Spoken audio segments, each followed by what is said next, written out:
네, 자, 이번 시간 제 40강 60일 내 최근 기출문제 한 며칠에 걸쳐서 60일, 62, 63회 이렇게 이제 하도록 하겠습니다. 60일 내 시험은 작년 2014년 11월 14일 날 시행이 됐고요. 2014년 이제 마지막 시험이었습니다. 여러분들 제 카페에 올려놨는데 이 파일 실행하시면 수험번호 자동으로 뜰 거고요. 이름 넣고 문제 유형 A형. 감독관 확인 번호 94번입니다. 94번 입력하면 회사명 마이 천사가 뜰 거고요. 자, 요거 로그인 하면 되겠습니다.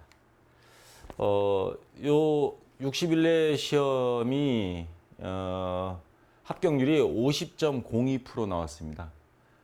이 정도면 높은 거냐 낮은 거냐 뭐 아마 수험생 입장에서는 이게 뭐 높을수록 난이도가 쉬운 거니까 좋다 하겠지만 뭐 출제위원들은 또 그러지 않겠죠. 왜냐하면 자격증에 희소 가치가 있어야 되니까. 그래서 제가 한번 이렇게 찾아봤더니 최근 10회 54회부터 63회까지 합격률을 한번 봤습니다. 여기 전산회계 2급이 여기 있는데 61%부터 쭉 내려와서 낮을 때는 41%. 그래서 또 가장 낮은 여러분 다음 시간에 할 62회 같은 경우는 합격률이 35%밖에 안 됐어요. 그래서 지금 60일에는 내가 모의고사 봤더니 한 80점 나왔는데 내가 이제 공부를 안 해서 그런가 그렇게 탓하지 말고요. 난이도가 좀 있게 이렇게 함정을 많이 파놓습니다. 그래서 전산회계 2급은 평균 합격률이 한 50% 내외 정도 됩니다. 그래서 이 정도 되고요. 그 다음에 이제 여러분들 나중에 이제 2급 따면 1급으로 가시겠는데 1급 같은 경우는 제일 낮을 때가 19%에서부터 제일 높을 때가 43%까지, 45%까지 있네요. 그래서 60일에 가장 쉽긴 했습니다. 그래서 평균 한 41, 2%. 그 다음에 전산세무 2급 같은 경우는 60일에는 43%. 이 정도면 쉬웠던 겁니다. 근데 62에 32%, 11%뚝 떨어지고요. 63회는 또 떨어졌어요. 29%. 그래서 전산세무 2급은 대략 한 30, 한 2, 3%, 35% 정도. 그 정도면 평균 합격률이다라고 생각하면 되겠습니다. 자, 이거 참고로 말씀드린 거고요. 자, 그럼 1번 문제부터 한번 본격적으로 들어가 보겠습니다. 다음 중 손익계산서에 나타나는 계정 과목이 아닌 것. 다시 말해서 수익 비용 외에 자산을 찾아내면 되겠죠. 자산 부채. 자, 요 2번부터 볼게요. 이자 수익. 이자 수익은 영업 외 수익입니다. 대손상각비, 판매비와 관리비죠, 이거. 판매비와 관리비. 이건 영업외 수익, 판매비와 관리비. 유형자산 처분 손실, 영업과 무관한 거기 때문에 영업외 비용입니다. 영업외 수익, 영업외 비용. 그러면 미수 수익, 수익자 들어갔다 그래서 수익으로 보시면 안 되고, 여기 제가 계정 과목 및 적용 하나 캡처 받아 놨어요. 당좌 자산 안에 미수 수익이 이렇게 있습니다. 갑자기 시험 딱 보러 가서 긴장해서 멍 때리지 마시고 그럴 때는 빨리 프로그램 들어가 보세요. 그러면 여기 미수 수익이 보일 겁니다. 116번. 그래서 요거는 뭐예요? 우리가 받아야 될 수익인데 아직 못 받은 거 결산 시에 미수 수익으로 수익 비용이 이연미 예상. 수익의 예상이죠, 이거. 그래서 수익의 대표적인 게 집세를 받아야 되는데 또는 은행 이자를 받아야 되는데 결산 현재 아직 못 받은 거 그래도 발생주의 원칙에 의거해서 미수 수익으로 하면 자산이 된다. 자, 그래서 요거는 당좌 자산입니다. 그래서 정답은 1번 되겠습니다. 자, 그 다음에 2번 문제요. 자, 보시면 다음 거래에서 계정이 증감 내용이 기입될 것으로 바른 것. 계정 보니까 자산 계정, 부채 계정이 나왔습니다. 그리고 그 밑에 거래가 나왔습니다. 외상 매입금 100만 원을 당사 보통예금 계좌에서 이체하여 지급하다 외상값을 갚았다란 말이죠. 이거 분개하면 어떻게 되겠어요? 차변, 대변해서 일단 보통예금 통장에서 돈이 빠져나간 거죠. 대변에 보통예금 금액은 100만 원. 자, 그 다음에 왜 돈이 나갔어요? 외상값을 부채를 갚았다. 그러니까 부채의 감소 차변에 기록해야죠. 자, 외상 매입금 해서 100만 원. 그러면 외상매입금은 부채인데 부채 감소죠. 차변에 왔으니까. 이거는 자산의 감소죠. 그럼 부채 감소, 부채 개정, 부채 증가는 대변이고 감소는 차변이죠. 반대로 자산은 증가가 차변, 감소가 대변이니까. 그럼 요 보통예금 나간 거는 자산 감소니까 어디예요? 나번에 기록해야 되고, 외상매입금은 부채의 감소니까 다에 기록해야 되겠죠. 부채 감소. 거래입 판례에서 결합관계만 알고 계시면 정확히 뽑을 수 있겠죠. 그래서 이 거래는 해당되는 것은 나와 다. 그래서 정답은 3번이 되겠습니다. 자, 됐고요. 그 다음 3번 문제.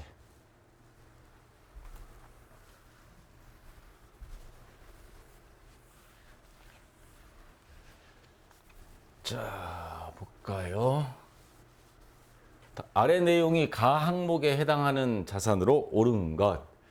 비유동 자산은 투자 자산, 가 무형 자산, 기타 비유동 자산으로 구분된다. 이거 뭐예요? 헷갈리면 또 계정과목 및 적요 등록 빨리 들어가서 보세요. 자산, 비유동 자산은 크게 네 가지입니다. 투자 자산, 유형 자산, 무형 자산, 기타 비유동 자산으로 구분한다. 그러면 가 항목에 해당하는 자산 그랬으니까 유형 자산에 대한 걸 찾으면 되겠죠. 자, 정답은 딱 보이죠? 차량 운반구 유형 자산이죠. 자, 그 다음에 임차 보증금 나왔습니다. 임차 보증금이 어떤 거예요, 이거? 임차료. 우리가 빌린다는 거죠. 주인 입장에서는 임대해 준다 그럽니다. 그래서 우리 건물에 보면 주인 입장에서 붙여놨죠. 임대함. 집주인 입장에서 빌려준다. 이런 말이죠. 근데 우리가 집 사무실을 빌리면서 보증금을 줬다. 이거 사회에서 쓰는 말 뭐예요? 전세금. 그거를 회계에서는 임차보증금. 우리가 전세금을 맡겨 놓은 겁니다. 반대로 전세금을 우리가 건물 빌려주고 전세금을 받았다? 임대보증금. 그러면 우리 전세금 이거 돌려받을 수 있는 거죠. 임차 들어가니까 이걸 부채로 생각하지 말고 이건 돌려받을 겁니다. 자산입니다. 자산 중에서도 여기에 어디에 해당되느냐? 기타 비유동 자산에 해당이 됩니다. 이거는 무형자산 보기도 힘들고 유형자산도 아니고 투자 목적도 아니잖아요. 그러면 기타 비유동 자산. 자, 투자 부동산은 회사에서 땅을 사놨어요. 투자 목적으로. 영업 목적으로 사놓으면 토지 기록하고 투자 목적으로 사면 투자 부동산. 계정 과목을 달리합니다. 왜냐하면 세금이 달라요. 자, 그래서 투자 자산 하면 요 투자 부동산은 투자 자산에 해당이 된다는 거. 산업재산권, 특허권, 신용신한, 저작권 뭐예요? 무형자산에 해당되는 거죠, 요거는. 그래서 정답은 3번은 1번이 정답이 되겠습니다. 자, 됐고요. 자, 요거 헷갈리면 계정과목 및 적요 등록 가서 여기서 찾아보셔도 있습니다. 여기 투자부동산 183번 있네요. 이렇게 헷갈리면 여기 가서 한번 잠깐 보세요. 자, 그 다음 자산 분류. 아까 비유동 자산이죠. 투자 자산, 유형, 무형, 기타 비유동 이렇게 나눈다는 거. 유동성 배열법이라고 하는 건 뭐예요? 이렇게 현금화가 빠른 자산, 당좌 자산, 재고 자산. 그 다음 비유동 자산. 이렇게 가죠. 자, 임차보증금 여러분 교재에 이거 있습니다. 자, 기타 비유동 자산으로 있고. 자, 이거 그냥 참고로 보여드리는 겁니다. 자, 그래서 됐고요. 4번 문제. 다음 중 회계상 거래에 속하지 않는 것. 자, 않는 겁니다. 1번 7월 장마 폭우로 인해 100만 원이 건물 지붕이 소실되다. 바람에 날아가 버렸어요. 그러면 이건 뭐예요? 재해 손실이죠. 재해 손실에 해당하는 거래입니다.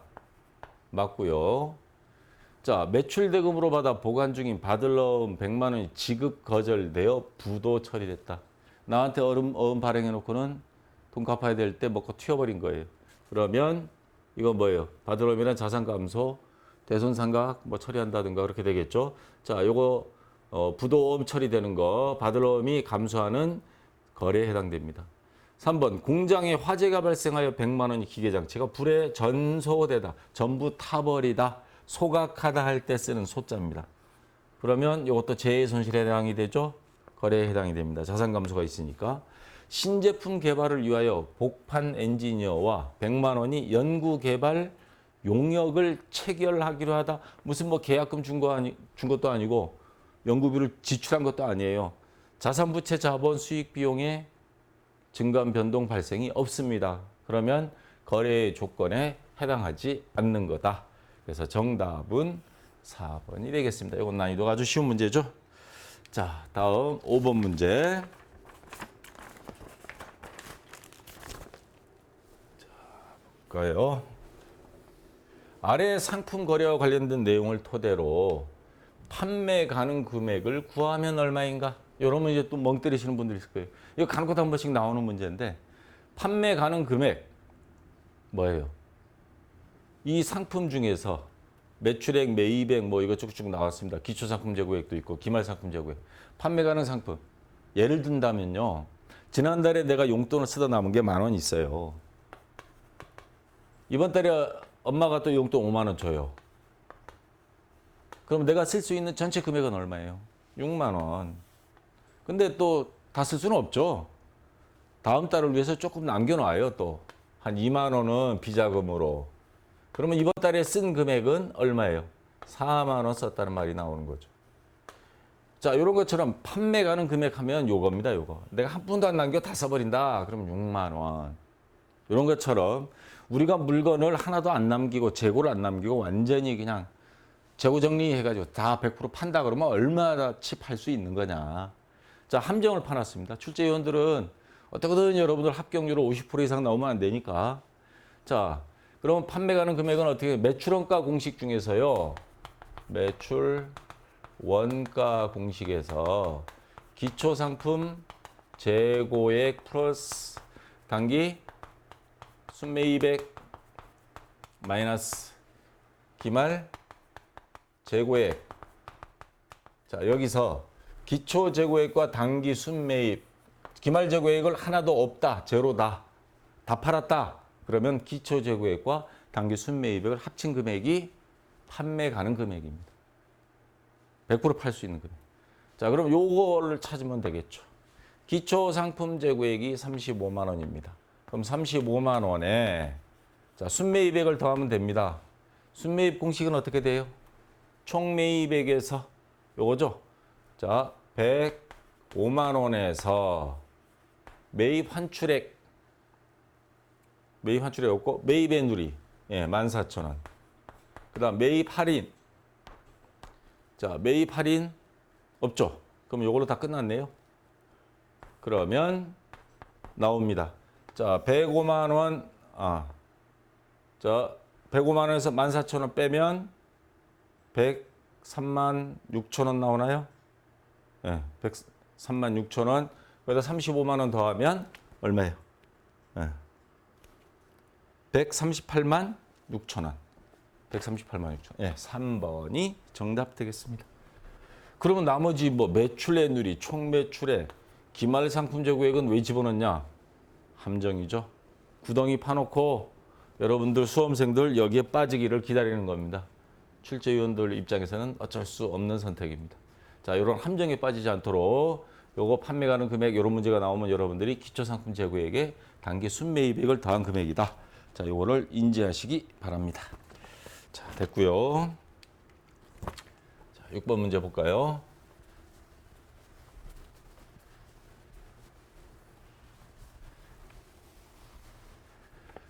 유동성 배열법에 의한 유동성 자산 같으면 현금화가 빨리 되는 거 유동자산이 먼저 비유동자산이 나중. 그다음 손익계산서 같은 경우는 재무상태표 또 부채도 있죠. 부채도 유동성 배열법에 의해서 재무상태표를 작성합니다.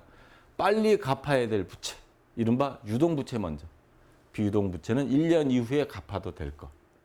그래서 유동성이 빠른 순서대로 유동부채 또는 유동자산을 먼저 기록, 그다음 비유동자산, 비유동부채는 나중에 아래쪽에다 기록을 합니다. 그래서 가장 나중에 배열되는 계정 과목은 무엇인가?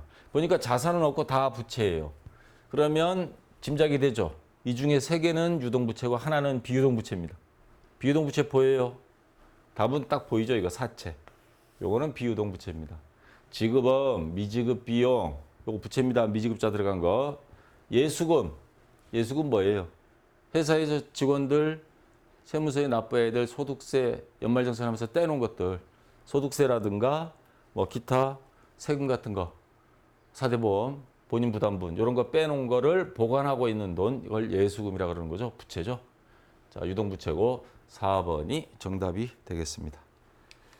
자, 그래서 헷갈리시면 계정과목 및 조교 등록 들어가서 비유동부채 들어가 보면 아까 우리가 보려고 했던 사채가 여기 딱 291번 자리에 비유동부채 사채가 보일 겁니다. 헷갈리시면 여기 가서 보면 돼요. 유동부채.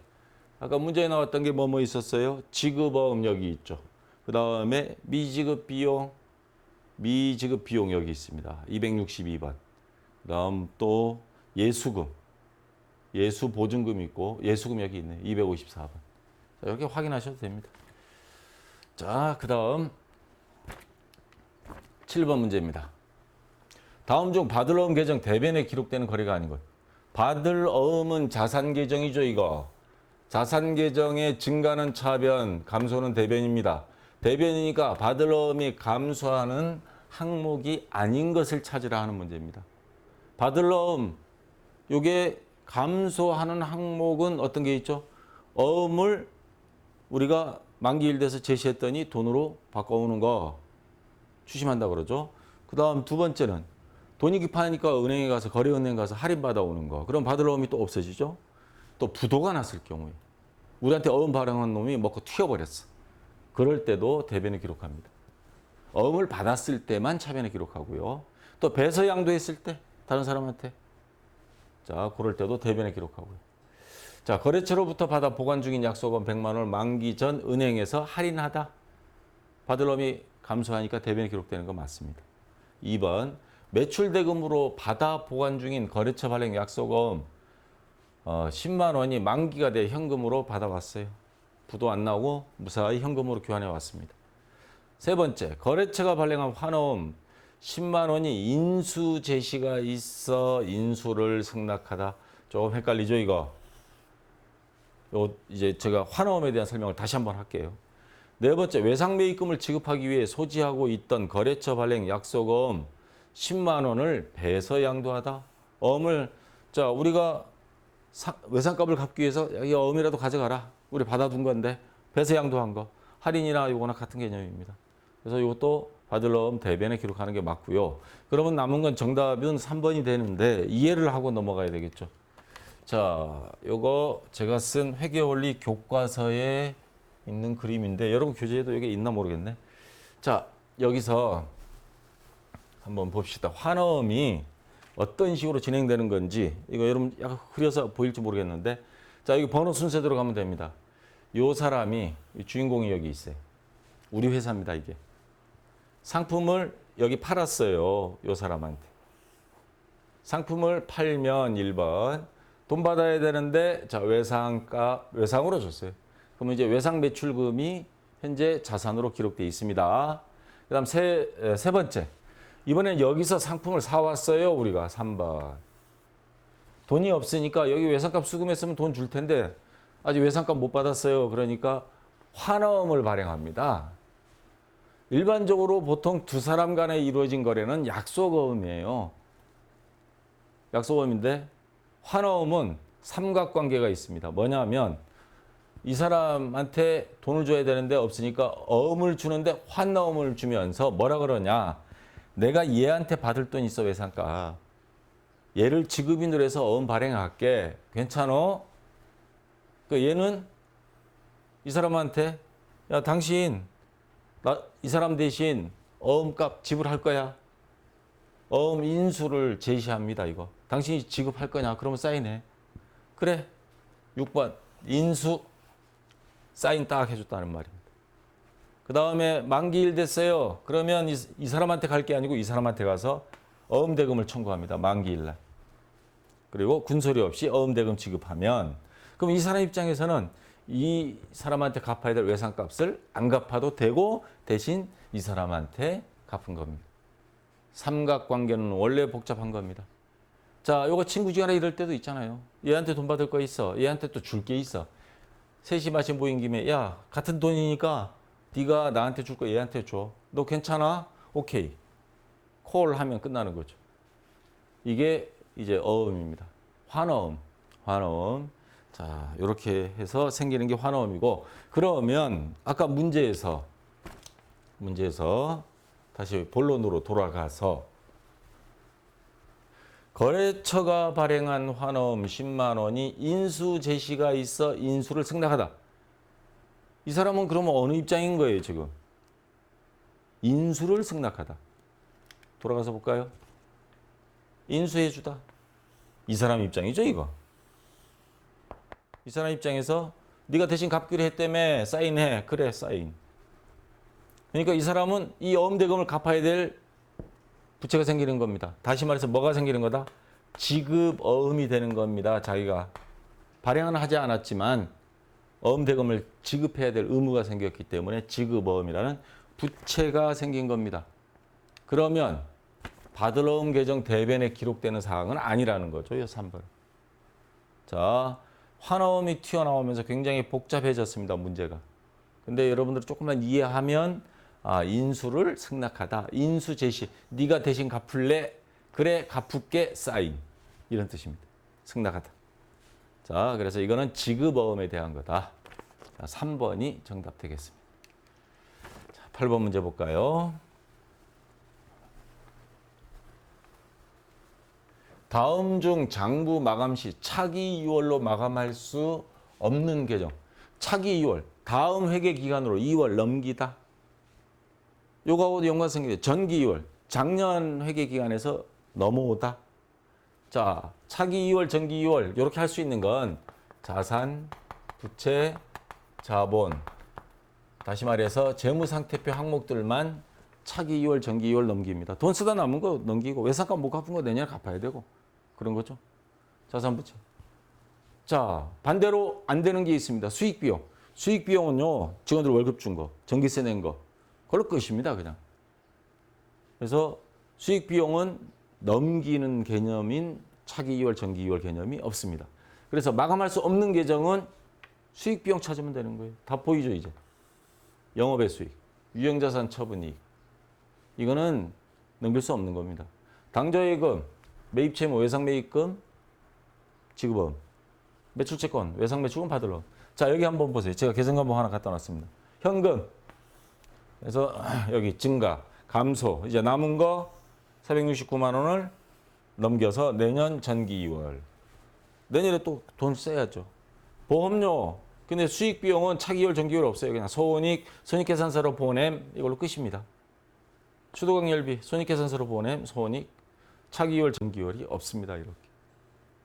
자, 이렇게 약식 T자 계정으로 이제 장부를 마감할 때 재무상태표 항목들은 차기 2월, 전기 2월 이렇게 되는데 수익 비용은 그냥 손익계산서로 보내버리면 끝이다. 자, 됐고요. 자, 그다음 자, 9번 문제입니다.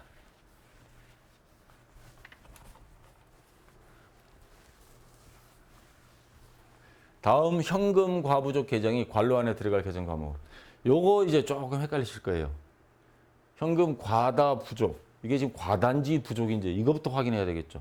그러려면 요 T자 계정에서 가운데를 중심으로 X맨 놀이해서 분계로 바꿔놓고 이게 어떤 거래였는지를 확인하는 게 최우선 과제입니다.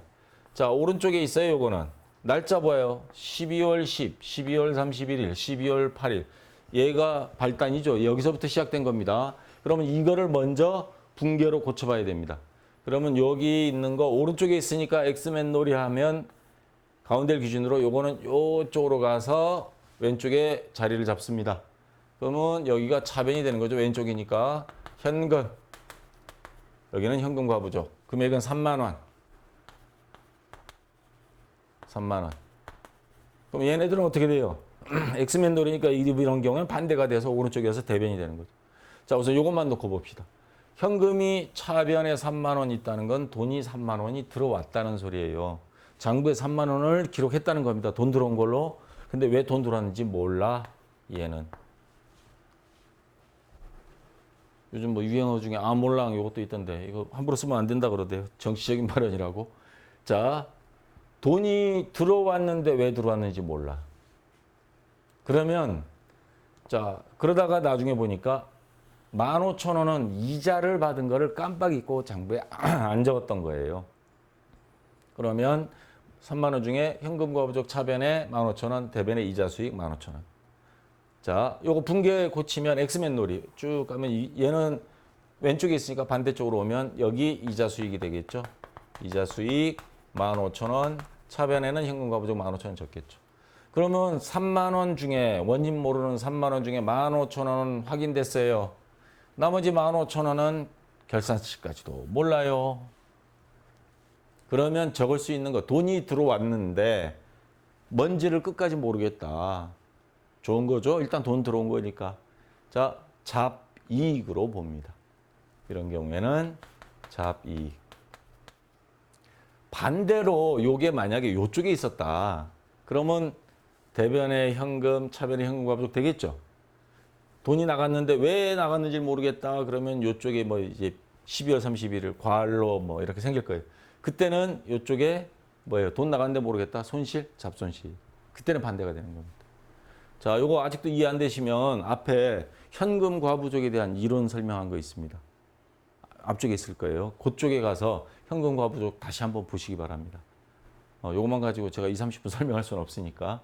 그래서 여기에 들어갈 수 있는 건 잡이익 2번이 해당이 되겠습니다. 자, 됐고요. 그래서 9번 문제 됐고, 그 다음 10번 문제.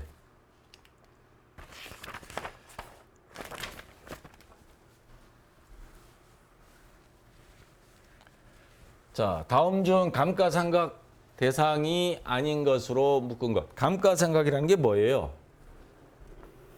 자산이 낡아서 가치가 줄어드는 것. 건물, 이거 낡아서 감가상각. 그래서 재개발도 하잖아요. 건설 중인 자산은 지금 한참 짓고 있는 거예요. 롯데월드처럼. 한참 짓고 있는 거는 감가상각 하지는 않죠. 이제 짓고 있는데. 자, 요거는 아닌 건데, 그 다음에 토지. 땅 낡았다 버려라 이런 경우는 없죠. 이거 감가상각 대상 자산 아닙니다. 건설 중인 자산도 이거 아니라 그랬죠. 그래서 정답은 아닌 것끼리 묶은 거 2번이고요. 건물 감가상각 되고 비품, 컴퓨터 이런 거 냉장고, 에어컨 다 감가상각 되죠. 차량 운반고 자동차 뭐 보통 한 10년 쓰죠. 기계도 감가상각 됩니다. 그래서 10번은 2번이 정답 되겠습니다. 자, 11번 볼까요? 다음이 설명 중 틀린 것. 상품을 매입하고 어음을 발행하면 지급어음 계정으로 처리한다. 상품을 사면서 어음 발행, 약속어음이면 이거 지급어음이 되는 거죠. 맞고요. 120일 만기 양도성 예금증서 일명 CD 그럽니다. 무기명. 양도성 예금증서는 현금성 자산이다. 이거 뇌물용어로 많이 쓰죠. 영화에도 많이 나오고. 자, 120일 만기라 그러면 넉 달입니다. 현금성 자산의 기준은 몇 개월이죠? 3개월. 약 90일입니다. 그래서 요거는 틀렸습니다. 당점 발행 수표는 당자금 계정으로 처리한다. 당점, 동점 막 헷갈리시는 분들이 있는데 당점이다 하는 건 우리 상점. 개인이 사니까 그냥 상점이고 전산회계 1급 가서 법인으로 가면 당사는 원래 어쩌고 저쩌고 나오죠. 당사, 우리 회사. 우리가 발행한 수표는 당좌예금으로 처리한다. 맞죠? 당좌 수표 발행해서 주면 당좌예금 통장에서 돈이 빠져나가잖아요. 맞는 말이고요. 보통 예금과 당좌예금은 현금성 자산이다. 맞죠? 요구불 예금이라 그러잖아요. 아무 때나 뽑아 쓸 수 있는 거. 자, 그래서 2번이 틀린 것 정답이 되겠고요. 자, 그다음 12번. 회계 기간에 대한 설명으로 옳은 것.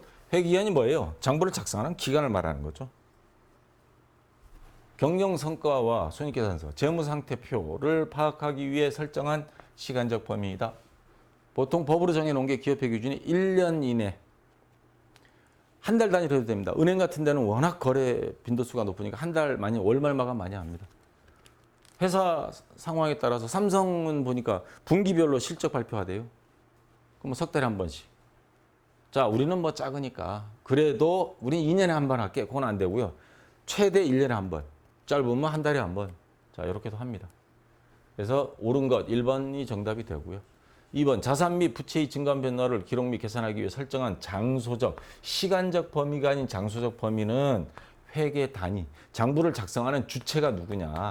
우리 회사. 삼성전자, 삼성물산. 요즘 뭐 말 많은. 자, 장소적 범위다는 건 장부를 작성하는 주체가 누구냐, 대상이 누구냐를 말하는 거고요. 반드시 1년 아니죠. 1년만 넘어서지 않고 반드시 1년 해야 된다. 딱 묶어놓은 건 아닙니다. 월 단위, 분기 단위 해도 됩니다. 개인기업과 법인기업은 1월 1일부터 12월 30일까지 설정한다? 아닙니다, 이거. 3개월 단위로 하는 삼성전자 같은 경우는 1월 1일부터 3월 30일, 4월 1일부터 6월 30일 이런 식으로 가잖아요. 그래서 틀린 거고요. 그래서 1번이 정답이 되겠습니다. 자, 13번 문제. 다음 설명에서 옳은 것. 매출 환입 및 매출 내 누리는 총 매출액에 차감한다. 자, 이거 순매출액 구하는 공식에 나온 거죠. 순매출액. 총 매출액에서 매출 환입, 매출 내 누리, 매출 할인 빼는 거 맞죠? 정답이 되겠습니다. 2번 매출 할인, 매출 환입 및 매출 내 누리는 판매비와 관리비에 해당한다. 비용으로 처리하지 않고요. 매출원가 구할 때 순매출액에서 차감합니다. 매출 할인은 상품 매출액 차감한다 아니죠. 매출 할인은 총 매출액에서 차감한다. 틀렸고. 매입 할인, 매입 환출 및 매입 애누리는 매입액에 가산한다가 아니고 총 매입액에서 차감한다가 맞는 거죠. 그래서 이것도 틀렸습니다. 그래서 정답은 13번에 1번이 되겠습니다. 자, 그리고 14번 문제 볼까요? 소모품 5만 원을 구입하고 구입대금을 월말에 지급하기로 하다, 나중에 갚기로 하다. 그러면 뭘로 처리해야 될까요, 이거? 외상매입금인 뭐 매입채무, 이 외상매입금은 상품일 때만 쓴다 그랬습니다, 지난번에. 상품일 때와 아닐 때를 구분해야 돼요. 왜냐하면 그래야 순매입액도 계산하고요. 매입채무, 매출채권도 구분하고 그래서 매출 총이익도 계산이 가능한 거기 때문에 상품일 때와 아닐 때는 면이 구분을 합니다. 그래서 월말에 지급하기로 하다 소모품 상품이 아니니까 미지급금으로 하고 소모품 들어왔으니까 소모품이나 자산 증가, 소모품 미지급금에서 4번이 정답 되겠습니다. 자, 마지막 15번 문제인데요. 자, 다음 자료에서 당기 손익계산서에 보고되는 대손상각비는 얼마인가? 대손상각비가 뭐예요? 우리가 갖고 있는 매출채권 중에서 장사하다 보니까 경험상 야, 항상 1%는 뜯기더라. 자, 그러면 그거에 대해서 계산을 해봐라 하는 겁니다. 자, 전기말 외상매출금에 대한 대손충당금 잔액은 2만 원이다. 작년이라 치면 작년에 야 올해도 못 받을 것 같아 2만 원은. 그래서 미리 못 받을 걸로 해놨습니다. 자, 근데 단기 중 거래처의 파산으로 진짜 못 받게 되는데 1만 원을 대손 처리하였다. 그럼 대손 충당금 못 받을 거로 미리 비상금 꼽을 쳐놓듯이 꼽을 쳐놓은 돈이 2만 원이에요. 근데 요거를 1만 원 못 받게 되면 이제 비상금이 얼마 남았어요? 1만 원 빼면 비상금이 1만 원 남았습니다. 자, 그런데 단기말 외상매출금 이제 12월 30일이라고 가정하면 또 올해도 수금해야 될 돈이 500만 원인데 이거에 대해서 1%는 또 못 받을 것 같아. 대손. 500만 원의 1%면 얼마예요? 5만 원. 그럼 5만 원 아예 못 받을 걸로 미리 비용 처리하고 그리고 진짜 못 받게 되면 그때 가서 자산 감소 시켜줄 거 이렇게 해주자. 이렇게 설정해 놨습니다. 5만 원. 근데 우리나라는 대손충당금 설정은 무슨 법으로 하게 돼 있다? 차액 보충법. 다시 말해서 빼라 차액을. 모자란 것만 보충해라. 무슨 말이냐면 1%에 해당되는 금액이 아까 5만 원이라고 그랬죠. 5만 원을 못 받을 걸로 해놓을 건데 여기 보세요. 작년에 2만 원 설정해 놓은 거에서 1만 원 못 받고 1만 원 남았었어요. 그러면 이 1만 원 남은 거 빼고 나머지만 보충해 줘라. 요거 빼고 차액 빼고 보충. 얼마? 그럼 5만 원에서 1만 원 빼면 4만 원만 보충해 주면 된다 이 말입니다. 이걸 차액 보충법이라고 하죠. 4만 원만 보충해 주면 된다. 그래서 보고 손익계산서에는 대손삼각비 차변에 4만 원, 대변에 대손충당금 4만 원 해서 3번이 정답이 되겠습니다. 자, 그럼 비상금은 어떻게? 5만 원 되는 거죠. 자, 이렇게 하면 되겠고요. 자, 여기까지 15번까지 다 됐습니다. 그래서 수고했고요. 자, 이제 다음 시간 이어서 실무시험 들어가도록 하겠습니다. 자, 수고했습니다.